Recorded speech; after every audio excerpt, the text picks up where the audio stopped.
Movie की शुरुआत में हमें एक फैक्ट्री का सीन दिखाया जाता है जहां बहुत सारी नई नई गाड़ियों को तैयार किया जा रहा होता है। तभी हम एक वर्कर को देखते हैं जो कि लाल कलर की गाड़ी के पास जाता है और उसके इंजन को चेक करने लगता है। इसी दौरान उस कार का बोनट अपने आप बंद हो जाता है, जिस वजह से वह वर्कर बहुत ज्यादा जख्मी हो जाता है और उसे डॉक्टर के पास ले जाया जाता है। अब हम एक और आदमी को देखते हैं जिसे कि इस गाड़ी पर थोड़ा शक होता है और वह चुपके से इस गाड़ी के अंदर चला जाता है और उसे चेक करने लगता है। इसी दौरान उसकी सिगार की राख उस कार में गिर जाती है। फिर जब शाम हो जाती है तब फैक्ट्री का मालिक देखता है कि लाल कलर की गाड़ी की लाइट अभी भी जल रही है, जिसके बाद वह उसे बंद करने के लिए जाता है। इसी दौरान उस गाड़ी से उस आदमी की लाश बाहर आती है जो चुपके से इस गाड़ी को चेक करने के लिए उसके अंदर गया था। खैर, इसके बाद हमें 28 साल बाद का सीन दिखाया जाता है जहाँ हम दो लड़कों को देखते हैं जिसमें से एक का नाम डेनिस होता है और दूसरे का नाम अर्नी। आज इन दोनों का स्कूल में पहला दिन होता है और पहले ही दिन इन दोनों की नजर पड़ती है ली नाम की एक लड़की पर, जो कि देखने में बहुत ही ज्यादा खूबसूरत थी और ये लोग मन ही मन सोचने लगते हैं कि काश वह इनकी गर्लफ्रेंड होती, लेकिन असल में इन दोनों में से किसी ने भी उसे अभी तक प्रपोज नहीं किया था। खैर, इसके बाद ये दोनों स्कूल से घर जाने लगते हैं। इसी दौरान अर्नी की नजर एक खराब कार पर पड़ती है और ये वही कार थी जिसे हमने मूवी की शुरुआत में देखा था। इस कार का नाम क्रिस्टीन था। अर्नी को ये खटारा कार बहुत ज्यादा पसंद आ जाती है और वह इसे मॉडिफाई करके ठीक करने का डिसाइड करता है और इसीलिए वह इस कार के मालिक जॉर्ज से इस कार को खरीद लेता है। हालांकि डेनिस उसे मना भी करता है, लेकिन फिर भी अर्नी उसकी एक नहीं सुनता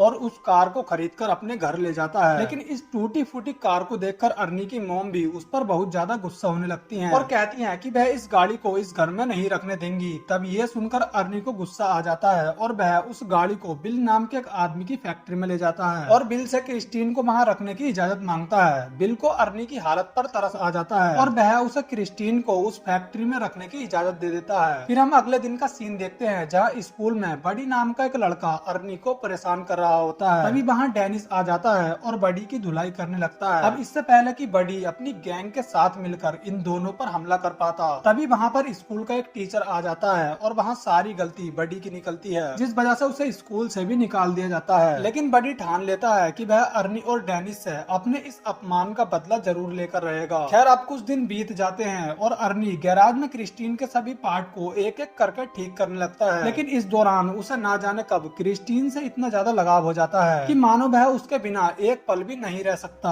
और इतना ही नहीं, वह क्रिस्टीन को ठीक करने के चक्कर में अपनी मॉम और अपने दोस्त डेनिस से भी ज्यादा देर बातचीत नहीं करता है और रात को भी क्रिस्टीन के पास फैक्ट्री में ही चला जाता है। अब ये देख डेनिस और उसकी माँ को बहुत ज्यादा अजीब लगता है। तभी उसकी माँ डेनिस को बताती है कि वह अर्नी और उसकी कार को लेकर बहुत ज्यादा परेशान है, क्योंकि अर्नी से पहले क्रिस्टीन को जिस आदमी ने खरीदा था उसकी मौत दम घुटने की वजह से इसी कार में हो गई थी और उसके बाद अब इस कार को अर्नी ने खरीदा है, इसीलिए उसकी मॉम को उसकी चिंता होने लगती है। खैर, इसके बाद डेनिस कार के पुराने मालिक जॉर्ज से जाकर मिलता है, जो उसे बताता है कि जब उसके भाई ने क्रिस्टीन को खरीदा था तब उसके भाई की मौत एक रहस्यमय तरीके से हो गई थी और इतना ही नहीं बल्कि उसके भाई की वाइफ और उसकी बेटी ने भी इसी कार में अपनी जान गंवाई थी। फिर उनकी मौत के बाद ये कार अगली सुबह अचानक उनके घर के बाहर आकर खड़ी हो गई थी। अब ये सुनकर डेनिस को भी उस गाड़ी पर शक होता है और रात को वह चुपके से बिल के गैराज में जाता है और क्रिस्टीन को देखने लगता है। इसी दौरान वह देखता है कि क्रिस्टीन की लाइट और रेडियो अपने आप ही चालू हो जाते हैं, जिसे देख डेनिस बहुत ज्यादा घबरा जाता है और वहाँ से भाग जाता है। फिर हमें अगले दिन का सीन दिखाया जाता है जहाँ आज डेनिस का फुटबॉल मैच था। अब मैच जैसे ही चालू होता है तभी वहाँ अर्नी की एंट्री होती है क्रिस्टीन के साथ, जो कि देखने में एकदम चकाचक लग रही थी और सभी लोगों का ध्यान मैच से हटकर क्रिस्टीन की तरफ चला जाता है। और इतना ही नहीं, क्रिस्टीन की वजह से अर्नी ने ली को भी पटा लिया था और वह सबके सामने ही अर्नी को किस करने लगती है। अब ये देख डेनिस का ध्यान भी मैच से हटकर अर्नी की तरफ चला जाता है, जिस दौरान उसकी टक्कर एक दूसरे प्लेयर से हो जाती है और वह बहुत ज्यादा घायल हो जाता है, जिसके बाद उसे हॉस्पिटल में एडमिट किया जाता है। फिर इसके बाद उससे मिलने के लिए अर्नी भी आता है, लेकिन यहाँ भी अर्नी उससे ज्यादा देर बात नहीं करता और अपने घर चला जाता है। फिर शाम को अर्नी ली के साथ मूवी देखने के लिए जा रहा होता है, तभी रास्ते में वह दोनों एक दूसरे के नजदीक आने लगते हैं। इसी दौरान ली गाड़ी से बाहर आती है और अर्नी से पूछने लगती है कि वह क्रिस्टीन और ली में से सबसे ज्यादा प्यार किससे करता है। तब यहाँ अर्नी ली की इस बात पर कोई जवाब नहीं देता और जैसे तैसे करके बात को संभाल लेता है और ली को कार में बैठाता है। तभी अचानक गाड़ी के सभी दरवाजे बंद हो जाते हैं और ली का दम घुटने लगता है, लेकिन जैसे तैसे करके किसी तरह अर्नी और एक आदमी मिलकर ली की जान बचा लेते हैं। फिर अर्नी ली को सही सलामत उसके घर पर छोड़ देता है। लेकिन ली उस गाड़ी की वजह से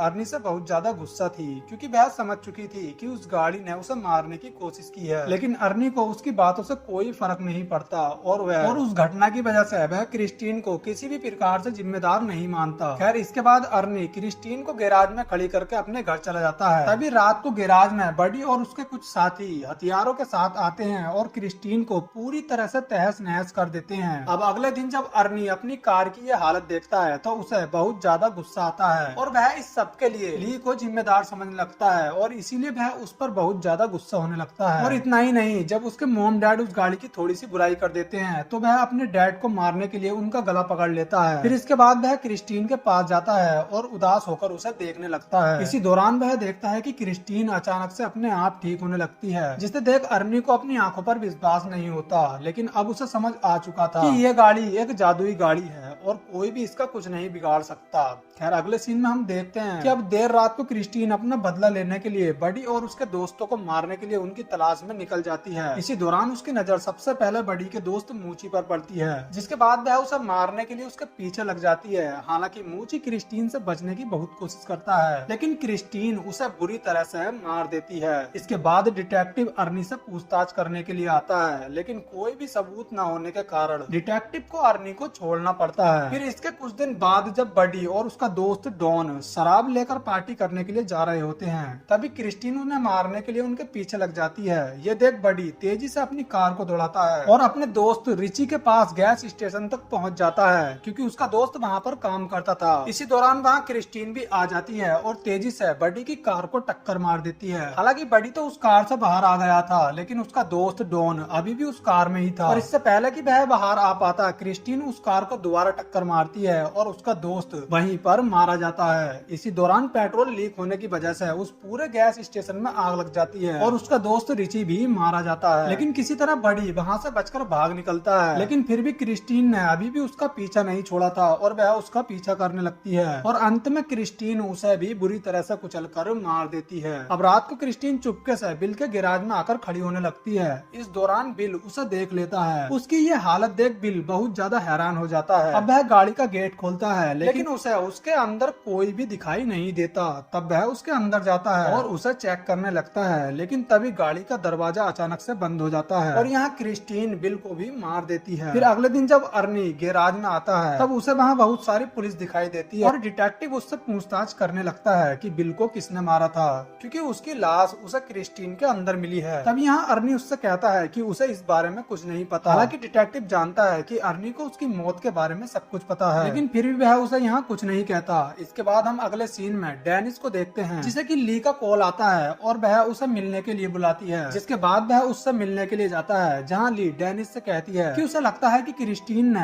अर्नी को अपने बस में कर लिया है और इसी वजह से वह पूरी तरह से उसके जाल में फंसता जा रहा है। अगर जल्दी ही हमने क्रिस्टीन को नहीं रोका तो वह पूरी तरह से अर्नी को बर्बाद कर देगी। अब डेनिस से मिलने के बाद ली अपने घर जाने लगती है। तभी वहाँ अर्नी आता है और डेनिस को अपने साथ ड्राइव पर चलने के लिए कहता है। यहाँ डेनिस भी उसे मना नहीं कर पाता और उसके साथ ड्राइव पर चला जाता है। लेकिन तभी अर्नी बीच रास्ते में ही गाड़ी को उल्टा सीधा चलाने लगता है, जिस दौरान उसकी टक्कर एक गाड़ी से होने से बचती है। ये देख डेनिस बहुत ज्यादा घबरा जाता है, लेकिन किसी तरह ये अपने मन को शांत करता है, क्योंकि ये जानता है कि जब तक ये अर्नी के साथ इस कार में है तब तक वह उसे कुछ नहीं कर सकती। फिर हम अगले दिन का सीन देखते हैं, जहाँ डेनिस अर्नी को गैराज में मिलने के लिए बुलाता है। फिर जब शाम हो जाती है तब डेनिस और ली गैराज में ही मौजूद होते हैं और यहाँ ये दोनों प्लान बनाते हैं कि जैसे ही अर्नी की कार यहाँ आएगी तब ली अर्नी को अपनी बातों में लगाएगी, जिसका फायदा उठाकर डेनिस एक्सकवेटर से क्रिस्टीन को तहस नहस करके नष्ट कर देगा। अब ये दोनों उसके आने का वेट कर ही रहे होते हैं। तभी इन्हें पता चलता है कि क्रिस्टीन तो पहले से ही इस गैराज में आई हुई है और उसने इनकी सभी बातों को भी सुन लिया और अब वह इन्हें मारने वाली है। अब वह ली को मारने के लिए उसके पीछे लग जाती है, लेकिन जैसे तैसे करके ली उससे अपनी जान बचाती है। फिर क्रिस्टीन दोबारा से ली पर अटैक करने के लिए आती है, लेकिन तभी डेनिस एक्सकवेटर का पंजा वहाँ अड़ा देता है, जिस वजह से ली की जान बच जाती है।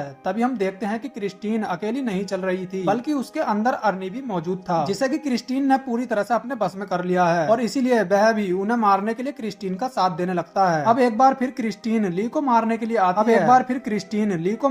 आती है और एक जगह तेजी से टकरा जाती है। तभी झटके से अर्नी गाड़ी से बाहर आकर गिरता है और ली के गले से लग जाता है। लेकिन तभी वह देखता है कि उसके पेट में एक बड़े से शीशे का टुकड़ा घुस चुका है, जिस वजह से वह अब ज्यादा देर तक जिंदा नहीं रह सकता। लेकिन अपने अंतिम पल में भी अर्नी अपनी प्यारी सी गाड़ी क्रिस्टीन को छूता है और इस दुनिया को अलविदा कह देता है। लेकिन तभी हम देखते हैं कि क्रिस्टीन दोबारा से अपने आप स्टार्ट हो जाती है और ली को मारने के लिए आती है। तभी वह एक जगह फंस जाती है और मौके का फायदा उठाकर डेनिस एक्सकवेटर से क्रिस्टीन को तहस नहस कर देता है। हालांकि इस दौरान क्रिस्टीन उससे बचने की भी कोशिश करती है, लेकिन डेनिस उसे बचने का बिल्कुल भी मौका नहीं देता और उसे पूरी तरह से खत्म कर देता है। और अब फाइनली क्रिस्टीन और इन दोनों के बीच की लड़ाई खत्म हो जाती है और इनकी जान बच जाती है। फिर मूवी के लास्ट सीन में हम इन दोनों को डिटेक्टिव के साथ देखते हैं, जहां डिटेक्टिव ने भी इस केस को खत्म कर दिया है। और इस दौरान हमें क्रिस्टीन को भी दिखाया जाता है, जो कि पूरी तरह से एक कबाड़े का ढेर बन चुकी है। ये लोग वहां से चले जाते हैं, जिस दौरान वहां एक आदमी आता है। तभी हम देखते हैं कि क्रिस्टीन का एक पार्ट अचानक से हिलने लगता है, जिससे हमें ये पता चलता है कि क्रिस्टीन अभी भी जिंदा है और वह जल्द ही रिकवर होकर इन्हें मारने आ सकती है। और इसी के साथ इस मूवी का एंड हो जाता है।